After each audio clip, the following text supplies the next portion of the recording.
আদালতে আছেন আমাদের সহকর্মী রাব্বি হোসেন। আমরা বিস্তারিত জানবো তার কাছ থেকে।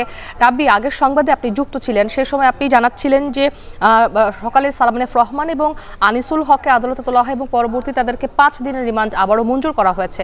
এই মুহূর্তে আমি একটু বাণিজ্য মন্ত্রী টিপু মুনশির বিষয়ে জানতে চাই। গতরাতে তাকে গ্রেপ্তার করা হয়েছে, আজ কি তাকে আদালতে তোলা হতে পারে কিনা?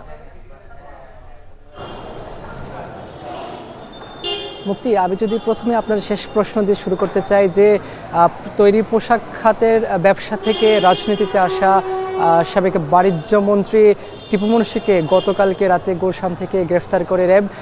এরপরে নানা জায়গায় কিন্তু এই সংবাদটি আসলে ছড়িয়ে পড়ে, কারণ মানুষের একটা আগ্রহের কেন্দ্রে রয়েছে এই টিপু মুনশি। কারণ বাণিজ্য ক্ষেত্রে, বিশেষ করে ব্যবসা বাণিজ্য, নিত্যপণ্যের বাজারে অস্থিতিশীল তৈরি করার ক্ষেত্রে তার দায়টা কিন্তু অনেকটা বেশি রয়েছে। সাধারণ মানুষ সবসময় বলে থাকেন।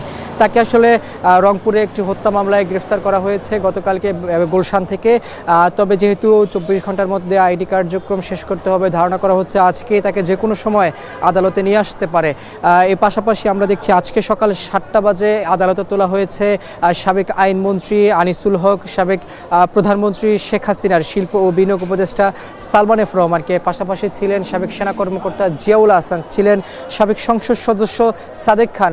সবাইকে আদালতে তুলে আবার নতুন আরও 2টি মামলায় দেখানো হয়। একটি হচ্ছে আদাবর থানা একটি হত্যা মামলায় জিয়াউল আহসান ও সাদেক খানকে, আরেকটি বাড্ডা এলাকায় আরেকজন হত্যা মামলায় সুমন শিকদারের হত্যা মামলায় গ্রেফতার দেখানো হয় সাবেক আইনমন্ত্রী আনিসুল হক ও সালমান এফ রহমানকে। তাদেরকে 5 দিনের রিমান্ড মঞ্জুর করে আদালত, এবং আদালত প্রাঙ্গণে যখন নিয়ে আসা হয় তখন সকাল ভোরে নিয়ে আসা হয়। কারণ আমরা দেখেছিলাম যে বিগত কয়েকদিনে যেই আওয়ামী শাসনামলের যারা নেতৃবৃন্দ ছিলেন, মন্ত্রী ছিলেন, তাদেরকে বিভিন্ন মামলায় গ্রেফতার করে যখন আদালত প্রাঙ্গণে নিয়ে আসা হয় তখন একটা বিশৃঙ্খলা তৈরি হয় আদালত প্রাঙ্গণে নানা শ্রেণী পেশার মানুষ থাকে, যার কারণে আজকে ভোর সকালেই কিন্তু তাদেরকে আদালত প্রাঙ্গণে এই 4 জনকে নিয়ে এসে 2টি মামলায় গ্রেফতার দেখিয়ে তাদেরকে 5 দিনের রিমান্ড দিয়েছে আদালত। আমরা এমনটি আসলে দেখছিলাম। এবং আমি যদি আরেকটু তথ্য দিয়ে রাখি যে এই যে কোটা সংস্কার আন্দোলন ঘিরে নানা জায়গায় যে সহিংসতার ঘটনা ঘটেছে, বিশেষ করে ঢাকায় যে ঘটনাগুলো ঘটেছে, পুলিশের গুলিতে আমরা দেখছিলাম বিভিন্ন সহিংসতায় যারা নিহত হয়েছেন তারা বাদী হয়ে, ভুক্তভোগীর পরিবারগুলো বাদী হয়ে কিন্তু মামলা করছেন, একের পর এক মামলা করছেন এই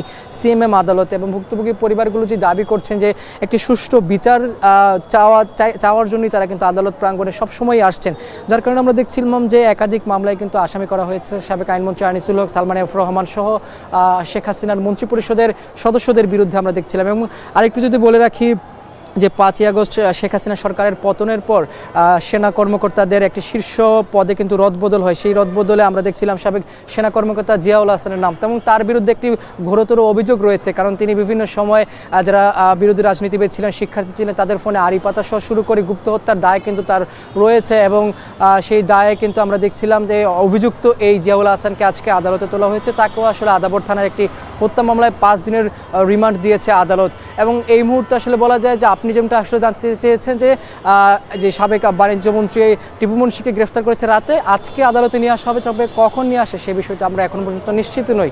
এই ছিল আমার কাছে সিএমএম আদালত থেকে সবশেষ খবর। সিএমএম আদালত প্রাঙ্গণ থেকে যুক্ত ছিলেন রাব্বি হোসেন। ক্ষমতার দাপটে নিজ পরিবারের